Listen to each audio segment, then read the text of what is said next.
seat taken? Nobody's in the seat, then I ain't taking, son. So this is, Sabacc? Sabacc.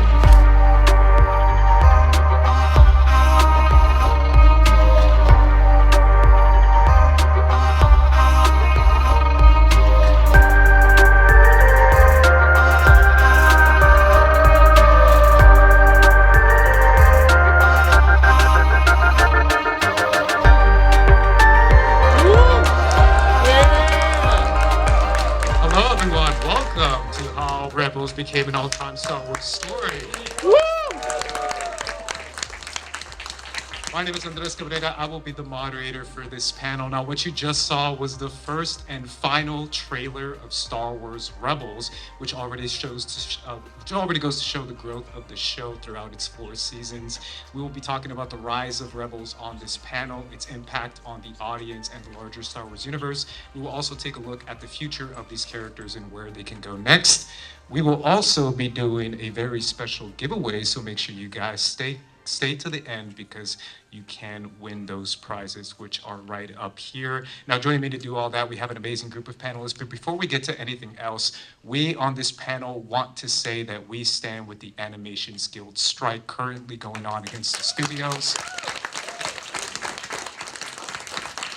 Currently, the Guild is asking for fair pay, reasonable staff sizes and protections against AI. And we know and we have in our hearts that this show would not exist without the animators and writers for the show. So we stand behind the Guild and we believe that they deserve our support.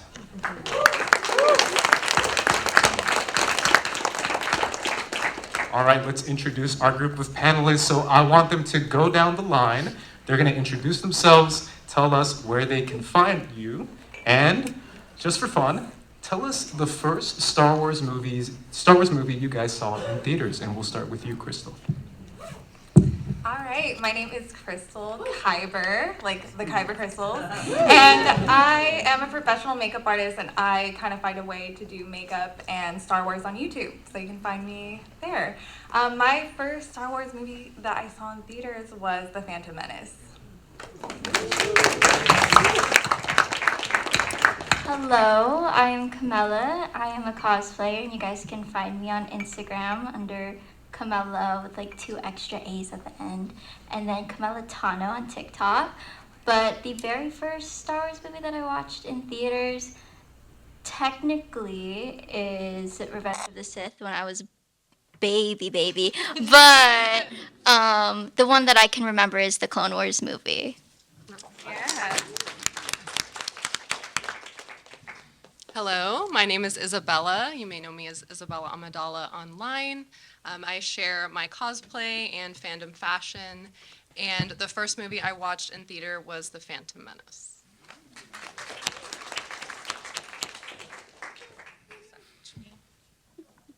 Hello, my name is Nayra. You can find me on TikTok as Nayra McFly, and the first movie I saw was also The Phantom Menace. Nice.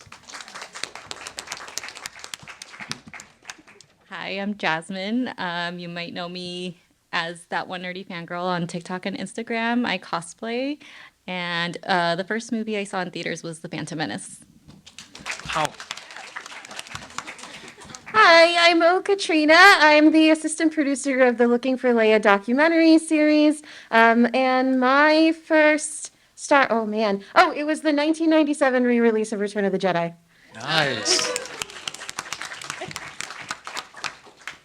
So before we get into anything else, I want to do a brief history on the inception of Rebels. So this was the first released Star Wars project after Disney's acquisition.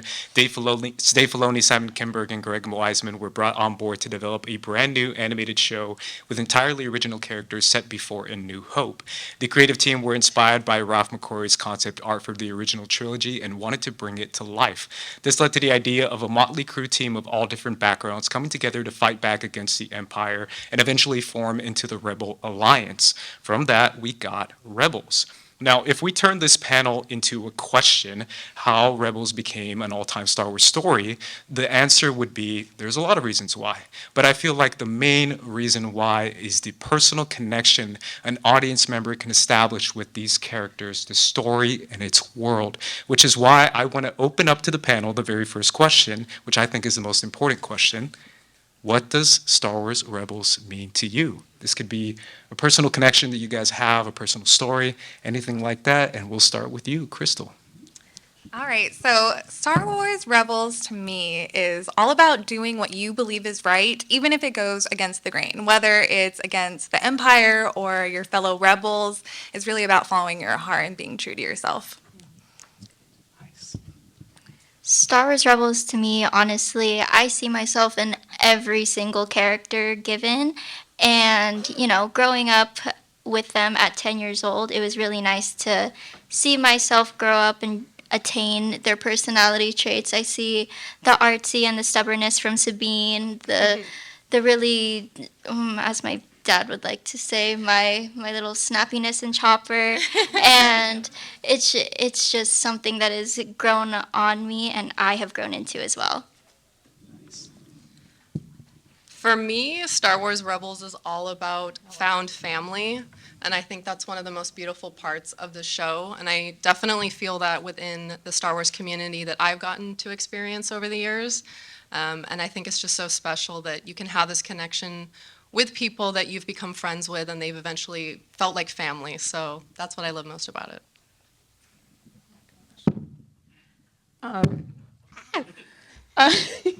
Honestly, same answer as Isabella. It's about found family, and like I have a found family that I found through Star Wars. So, To me, Star Wars Rebels is about hope and having hope in humanity and society, but also having hope in yourself and how that can help you get better and also be able to help the world. And for me, Star Wars Rebels is about sticking it to the man and fighting for what's right against all odds. Good job. Now, we've broken down a couple reasons why we feel that Rebels became what it is, and the first reason that I have up here is the family dynamics of our main crew. As Isabella and a few others have said, the family, the found family aspect of Rebels is one of the strongest points of the show. So I want to start with you guys, and we can kind of go down the line a little bit, but we can also just jump in whenever we want and talk about what makes this found family so special, the Rebels crew, and why is it different from other found families that we may have seen before? If anyone wants to jump in. So I think Rebels was revolutionary in that the characters that we had time to spend with were characters that we actually spent a lot of time with. You know, before that, we were lucky in the movies, at least, if we had enough time with all of them together to see their dynamic form into something that was impactful. I think what was most resonant about the prequels was that when Anakin turned, it clearly hurt Obi-Wan and Padme, not just because they had their separate relationships, but because all three of them had history together. And so seeing that kind of spin out into this full found family dynamic in Rebels, I think really challenged the development of what a Star Wars character could be, and what their relationships could be in Star Wars stories. If I can add to that, I think one of the reasons why I love the show so much is because if it feels like every character at the beginning doesn't really know what their place is. Like they're trying to find out who they are, what's important to them, what matters most. And we see that whole journey throughout the show. And I feel like as, you know, watching this as a kid, growing up with it, you kind of start to like do the same thing and kind of say like, oh, that is important to me or that isn't. And I feel like that's a really important lesson to teach young kids is like, even if you don't agree with someone or even if you're kind of going against the grain, like what you were saying, you're finding your place in this like bigger galaxy. And I think the family at the end, even though they're not all together, it is just so special what they were able to do with the time they had together. So. And one of the things that always resonates with me about the Rebels crew is the Motley Crew aspect, right? The idea of these characters coming from different backgrounds, both in universe but also out of universe, right? We see someone like Sabine, who's obviously Mandalorian, Ezra from Lothal, Kanan, who's a former Jedi now in hiding, and Hera, who's a Twi'lek from Ryloth. But we see them all kind of come together, and their differences give them their strength. So I kind of want to talk about that aspect of the found family and what makes it so important to see these characters deliberately drawn in a way that expresses culture both inside the world but also outside the world, right? We see that Sabine is very clearly drawn to represent an Asian character, an Asian culture. Ezra with the Middle Eastern culture. Kanan is obviously Latino. We all know that. And for me, Hera, obviously this is a personal thing, but I've always seen her as Haitian because of the French connection and because of her resistance background, fighting back against her oppressor, her colonizers. That's something that Ryloth is known for. That's something that her father is known for. But having these backgrounds all come together to create this found family and fight back against the Empire. Jasmine, tell me why that's such an important part of this Star Wars Rebels crew. I think having people with different backgrounds, in a way they have a similar backstory in that they are different from what we usually see, which is usually a white character like Luke. And so they're bringing in those differences and how differently they've suffered. And they find connection through that. I think through their differences, they see similarities in their family. And I think that's kind of what makes their family so different and so important to Star Wars as a whole. Right. I would also like to touch upon like the whole race thing. I think it's so interesting how Star Wars featured a family full of people of color, or like people of color coded. And I think that is so fascinating that it is so true for themselves, like as their characters, but it's not like their whole identity either. And I think that that is really special to see the blend of different cultures and different experiences like really work well together. Camela, do you want to add anything? Yeah. Okay. I think that honestly, all of them coming from different backgrounds, it's like a normal friend group. I think all of us, we all come from different backgrounds as well, but we all blend so well together. And it's really nice to see that in Star Wars, because I grew up seeing, you know, a bunch of aliens and, you know, all of them put together, but they all just work. And it's nice to see that, you know, we can translate that into real life as well. Absolutely. Nayra? I think what everyone said was great. That's real. One last thing I want to get to before we get to the individual characters is the fact that two of our members especially already have actual families or blood families that they have to get back to, and this is Sabine and this is Hera, and they both bring that baggage with them and are able to kind of work through their actual family issues within their found family. Talk to me a little bit about why that's important and why the ability of struggling with your family and maybe not seeing eye to eye is important to kind of work through with your found family and with people that you do consider to be equals and people that you see as your fellow man and your fellow people who are fighting for the same cause.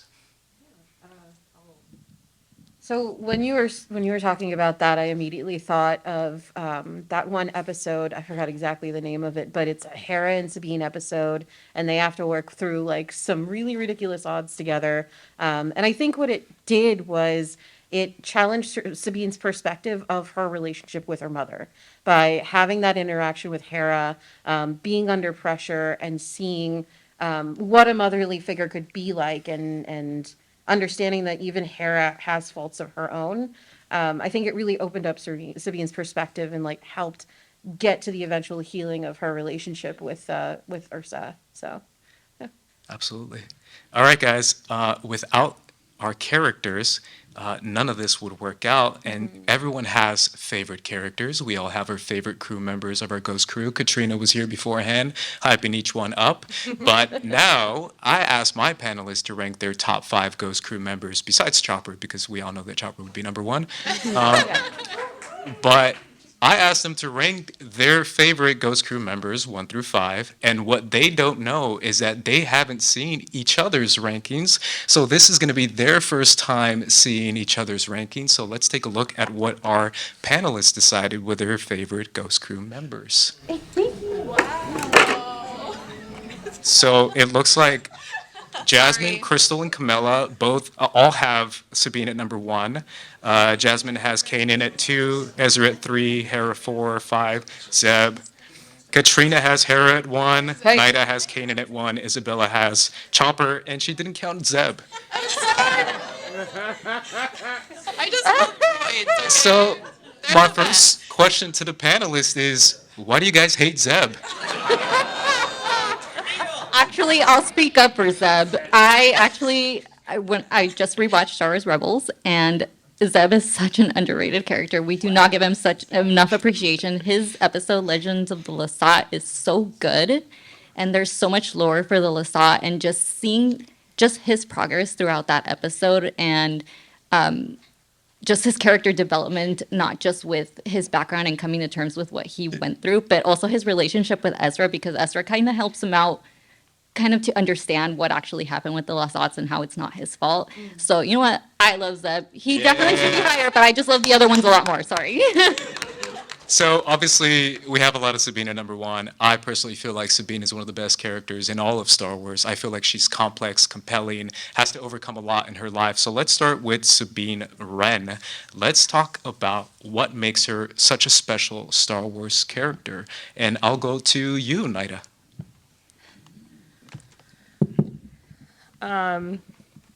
Personally, I think she's a badass artist, as an artist myself. And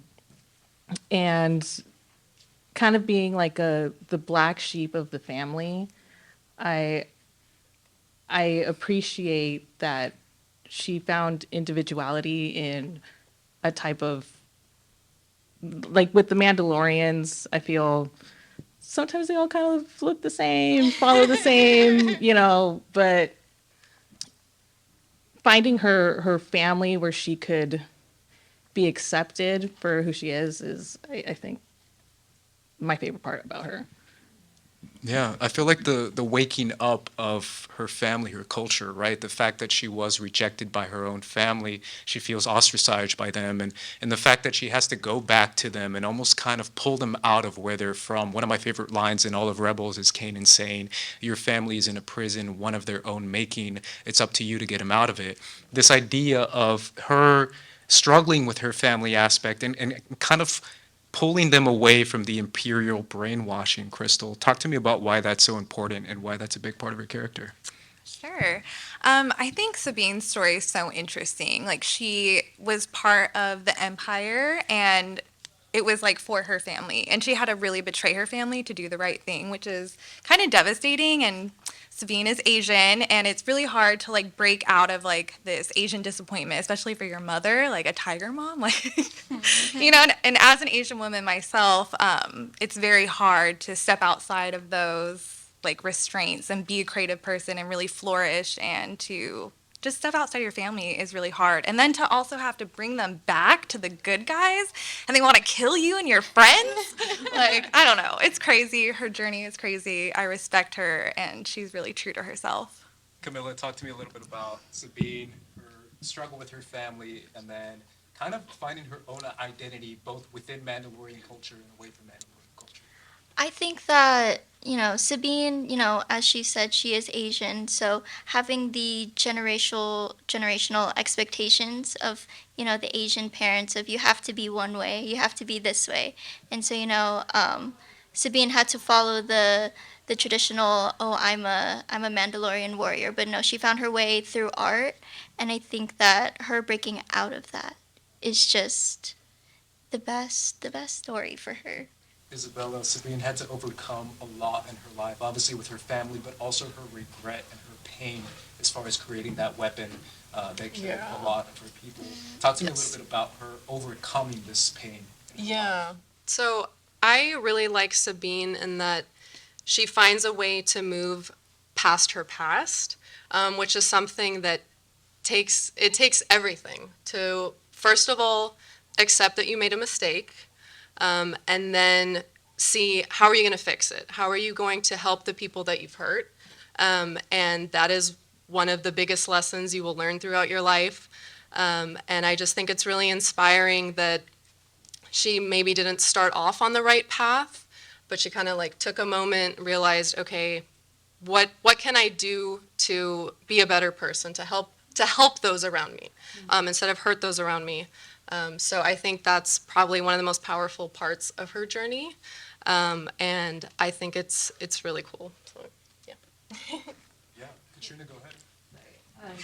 I think one of the interesting things about Sabine is that we're always talking about redemption stories in Star Wars, like who has the best redemption arc, etc. It's Ventress, but I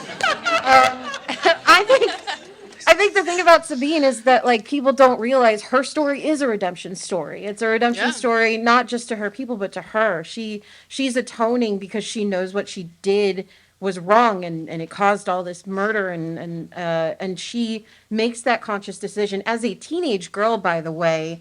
Skywalker men. She makes Hey, it took me a while, but I got there. Okay, I got there eventually. But she makes this conscious decision as a young woman to atone and to do what's right. And I think that's what makes her such a powerful character throughout this series. Yeah, one last thing about Sabine, and I'll go to you, Jasmine, is the fact that she's able to pass on the dark saber to Bo-Katan, and the fact that she can take on this responsibility. She has every capacity to do it, right? Mm-hmm. But the fact that she chooses not to, and she knows that's not her role in this war, in this battle against the Empire. Talk to me about the aspect of her trusting in the Ghost Crew and realizing that's her actual destiny, is trusting inside the Ghost Crew and not becoming the Darksaber wielder for Mandalore. Yeah, I think by this time, Sabine, she's always struggled with, I'm Mandalorian, but I'm also not.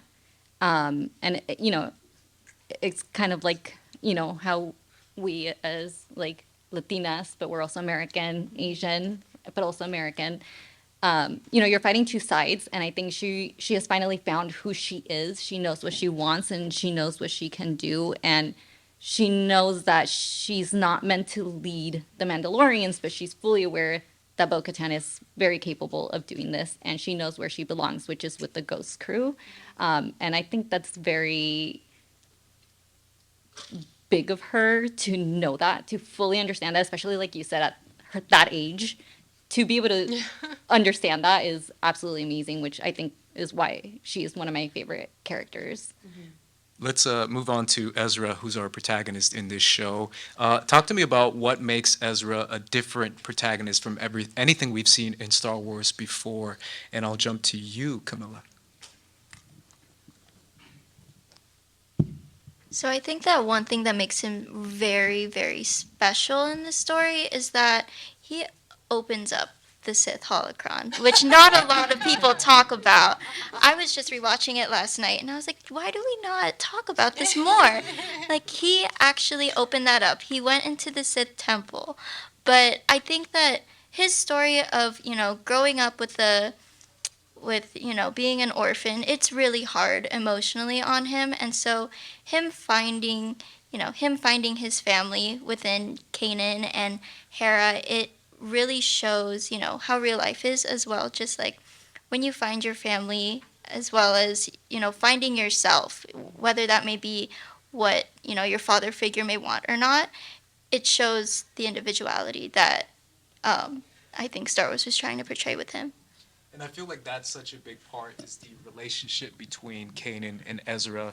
And I'll go to you, Isabella. Talk to me a little bit about that father-son dynamic, but also that Jedi-apprentice dynamic. Yeah, so that's one of the things I love most about their relationship, is that they're both figuring it out together. Yeah. So Kanan has no idea what he's doing, and Ezra has no idea what he's doing, but they're doing it together. And they're able to kind of, like, they both teach each other. It's definitely not like a one-way relationship in that aspect.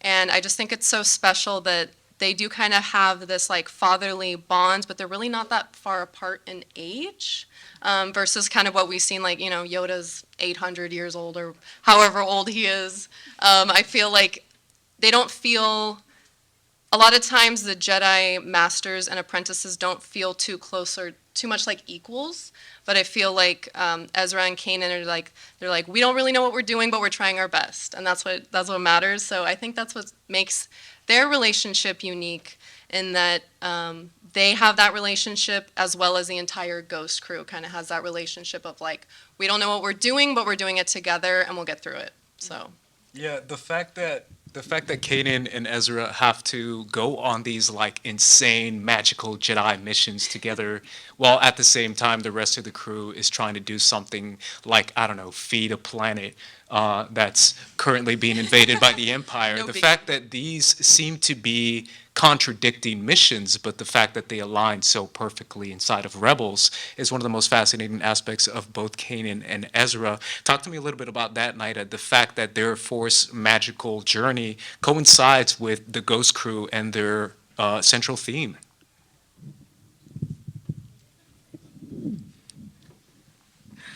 Ask that again. The fact that Kanan and Ezra are doing these magical side journeys as far as the Jedi Force lore, while at the same time still helping the Ghost crew to fight back against the Empire. How do those two things align?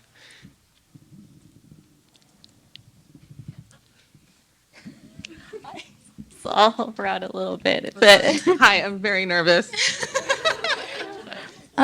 So both journeys are really important because I think about Kanan and Ezra's Jedi missions trips kind of more of like a spiritual journey in a way. So they're kind of finding themselves, getting stronger, understanding how the Force works more, and in the end, that is going to help them with all of the other missions and fighting against the Empire. So they're bettering themselves, they're growing, they're understanding more, they're making their relationship better in order to be able to focus properly and help the Ghost crew with everything else in the rebellion.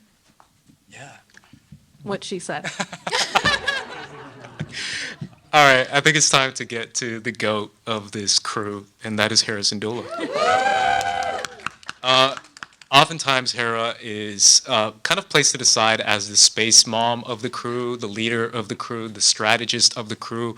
Talk to me about why she's so much more than that. And obviously, I'm going to you, Katrina, because you had Hera at number one. Yes, she was my number one. I will say, okay, when you asked me to rank the Ghost Crew, it was just like rank all of your favorite characters. So my placement of where Ezra is not indicative of how much I like him.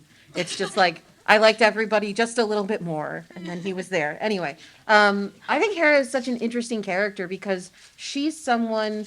She's got this rare perspective that even Kanan doesn't have of what the Clone Wars were like, because she was a child, she was born at the tail end of it, and then she had to grow up in this like heavily like imperial era, and I think that people they see her as this compassionate mother figure, but she has all of this strength in her that most of the rest of the crew needs to learn because of all of that trauma that she's endured. I think that seeing her journey and how unique it is, like mending the broken bonds with her father, was just such a huge moment for her, and being able to take her experiences and positively influence Sabine and Ezra without, she somehow was. She figured out that magical like combination of like mother figure and real badass bitch that Ezra and Sabine needed to like see what they needed to do next and what their next steps were. So I think like Hera is one of those characters that I really admire. I want to be her. I wish she was my mom. And but at the same time, like I think she's one of like the most unique characters because she kind of sits on the same like pedestal as Leia for me, who like you see these characters go through and endure so much and they still decide to get up and keep going because their job, their mission in life is to make it so that the rest of the galaxy doesn't have to relive what they lived. Now, before we move on, we have to talk about Zeb. His one moment of kindness actually had one of the largest ripple effects in all of the Ghost Crew, and that is when he showed that kindness to Callus. So I want to go to you, Crystal, because I know you love Zeb and you love this moment. Talk to me about why that one moment means so much, and it's kind of the defining factor of what makes the rebellion what it is. I think that my reasons for loving this is a little bit more superficial. Oh, okay. I mean, I ship Zeb and Callus. Like, I'm a big shipper. Like, I want everyone in Star Wars to kiss. So yeah, I love this episode, the honorable ones. Like, this is the best enemies to lovers that we have in Star Wars. Like, come on, you guys. Like, they definitely kissed. Okay. But why it's so important to like the overall like story of Rebels and like the rebellion and the Empire is it really shows. Sorry, I'm thinking about them kissing. I think it really shows like how important it is to like relate to the enemy and to like ask them the questions that are really important and really get them thinking about like, hey, is what you're doing really important? Like you should be checking in with yourself, checking in with what you're doing. But yeah.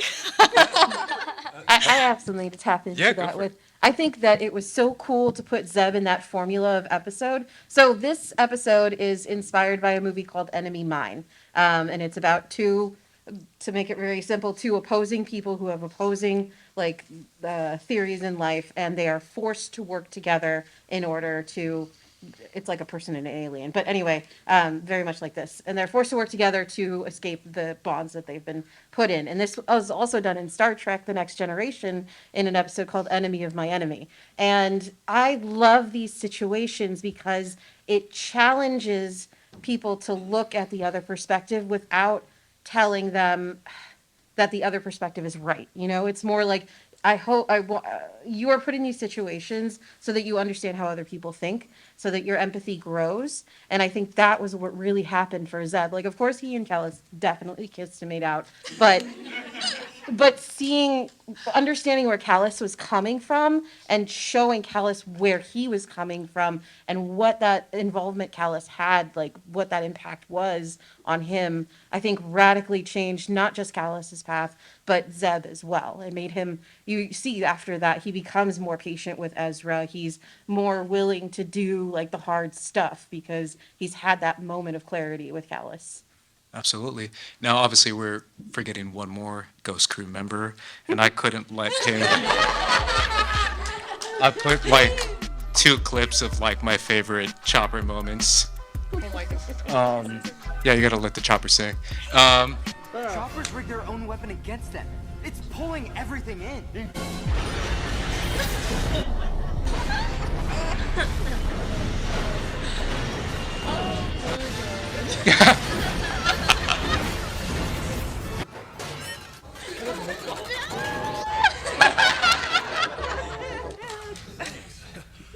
There can only be one.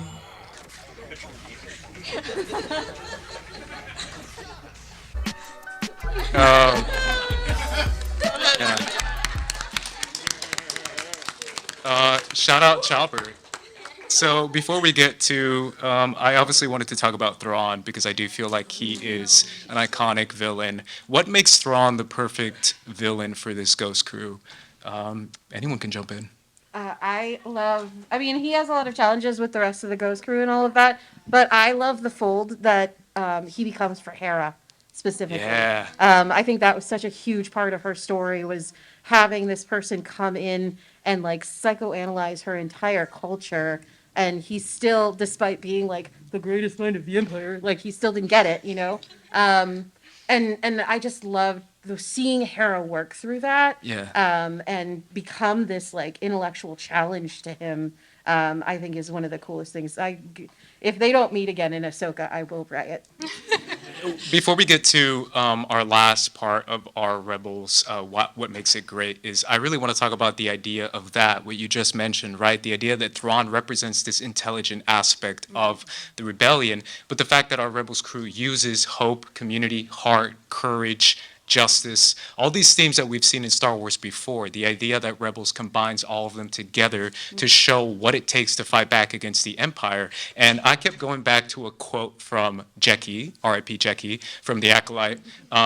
We're not defined by what we lose, but by what we survive. And I feel like that's what Thrawn embodies. You just got to survive, Thrawn. That's your best bet. But at the same time, that's a win, right? The idea that if we survive against a villain this big, we're already showing our fortitude, our strength, which is what I think is amazing about Rebels. So let's move on to the final one, which is all about iconic characters. And I want to talk about the use of these iconic characters, specifically Ahsoka and Vader. And I know, Isabella, you really wanted to tackle this one, so I'll go to you first. Okay, so my favorite moment in Rebels is Ahsoka versus Vader. I think it's one of the best duels, not just the physical fighting, but the emotional weight of what it means. And we have to remember that we're left with a huge cliffhanger. The Clone Wars was canceled, so we didn't really know. I mean, we knew she wasn't in Revenge of the Sith, but we're like, what happened to our girl? So seeing that reunion was so emotional, and I think one of the best parts of this series is that it's able to bring in these like monolith characters, but not take away from the main characters or the protagonist of the show. They still carry their own weight, and I think it's just, it also, I think one of the hardest things to do is to add something to the story and make sure that it still fits, that it's not changing things, and make sure that it makes sense for those characters. And I think Ahsoka not being able to bring Vader back to the light adds so much to Luke being the one that finally does it.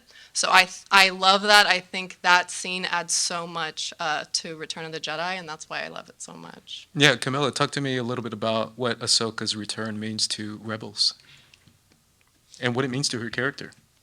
Well, I think that Ahsoka returning, I actually cried the first time I watched that episode because, you know, I was, 8 years old when Clone Wars ended, and so I was like, what happened to her? I was like, bring her back now. But seeing her just show up out of nowhere, just save Ezra, it was really, really interesting to see her in such a different light, where she's a little more stoic. She was a little more balanced than she was before. And so adding to her character, I think that, you know, how wise she got. You get to really see her growth. And, you know, you really wonder in between, like, what happened in between Clone Wars and what happened in between Rebels. Like, what happened to her in between where she became so wise? What did she understand and what did she go through? And I think her and Vader just being there together, you see her go through all of the stages of pain that she couldn't, you know, heal from, not seeing him after all of that happened. Absolutely. Now, one more thing that our crew wanted to talk about that's important inside of Rebels is the love, connections, and ships. And I think we can all agree that the biggest romantic love that holds the Rebels crew together is none other than... that is not... I have no idea how that got in there. That's the wrong show. That is the wrong show. Sorry, guys. I'm so sorry. Let's talk about Hera and Kanan, y'all. Oh, man. Hera and Kanan are the love that holds our crew together. It is the relationship of all relationships in Star Wars. Jasmine, talk to me about why this couple is different from any other couple that we've seen in Star Wars. For one, they are the healthiest couple in Star Wars. I think what I like is that there's so much respect between them, for one. Hanan totally respects Hera and understands how strong, how badass of a person she is. And she appreciates him so much, too. And, like, they've been through so much. If you've never read A New Dawn, you should read it. It's their, like, how they met. It's really, really good. But they are both so strong because they've been through so much, and not just like, well, their love helps them, but their love also helps the rest of the Ghost Crew. I Yeah. truly believe like they really are what keeps everybody together. Absolutely. I love I rewatched the Jedi Knight. I love that Kanan gives himself a haircut right before he goes to save Hera. I feel like that's a big moment for him. But he also wanted to look good, right? Like he wanted to look good. He gave himself the peso pluma, the mullet in the back. He's like, that's trendy. She'll like it. He started having a Mexican accent all of a sudden. Talk to me about why Kanan and Hera's communication is such a big aspect of their relationship. Okay. I think why their communication works so well is because they really started out as like friends and like co-conspirators. And so you really have to learn how to disagree with someone in a healthy way. And I think it's awesome that they fell in love and they actually fell in love. I think when I was watching it, I was like, are they together? Are they not together? But I kind of like love that about them. Like, will they, won't they sort of thing. And they did. Nayra, I want to jump to you. When it comes to now moving on to the future of these characters, we saw Ezra and Sabine in Ahsoka. What would you like to see from these characters in the future, in their live action version, since this is what we see them now? That's a good question. I want to see Sabine with Shin.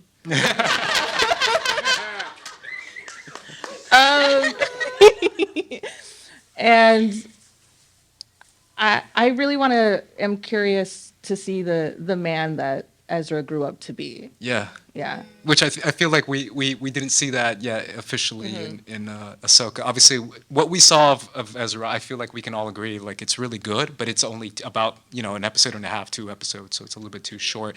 I want to open up to audience questions because we do have a couple minutes left.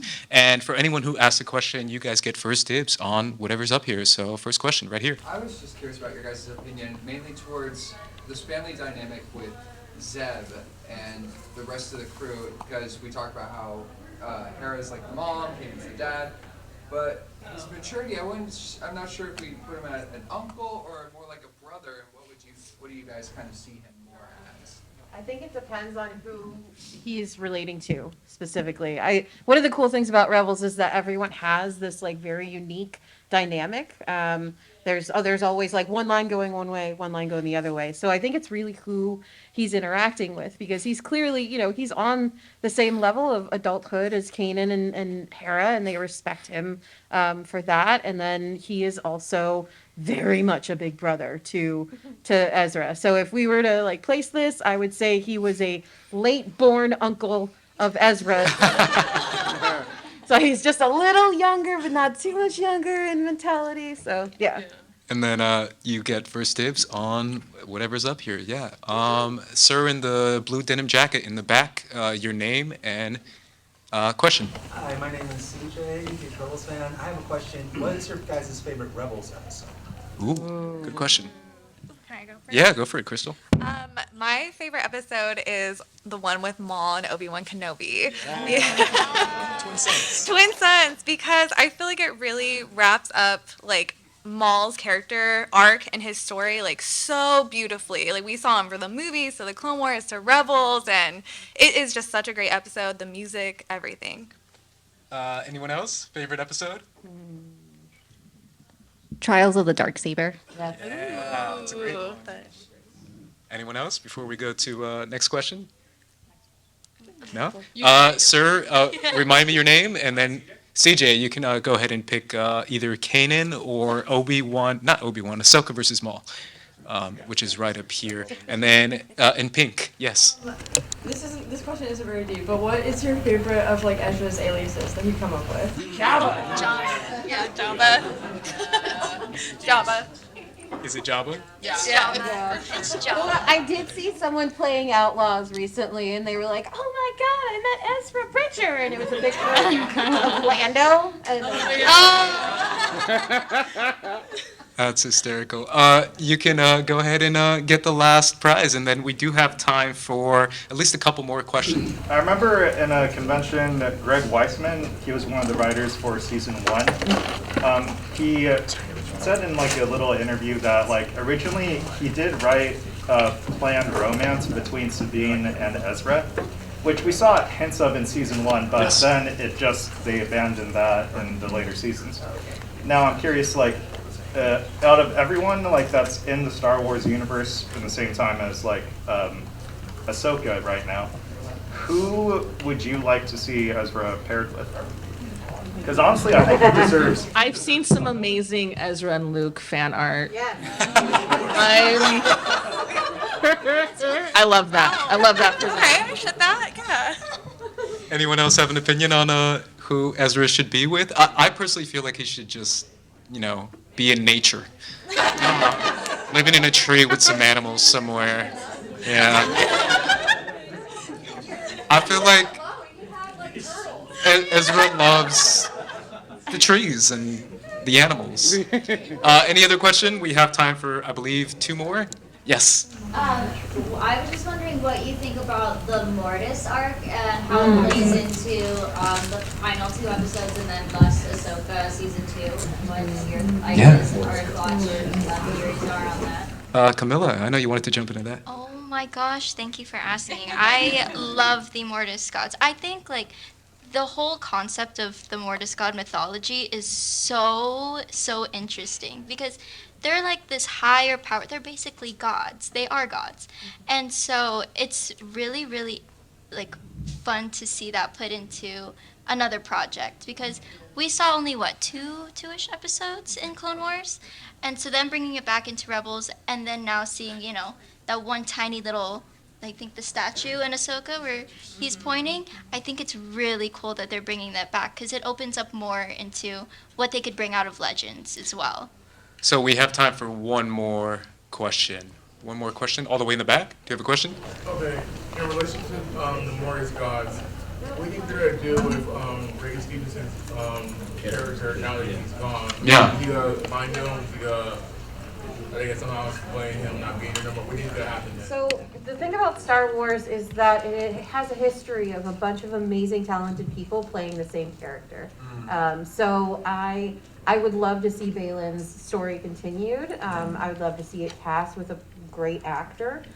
We've had it happen with Vader, Obi-Wan, and several other characters. So I hope that he isn't CGI or anything like that. I hope they bring someone new in because he's such a compelling character, and seeing him play with the Rebels characters like that was very cool. Thank you guys so much for joining us for this panel. We appreciate it. That is how Rebels became an all-time Star Wars story. We appreciate your time, your questions, your patience, and your enjoyment of this panel. Make sure you guys follow everyone up here, all panelists. Have a good one, guys.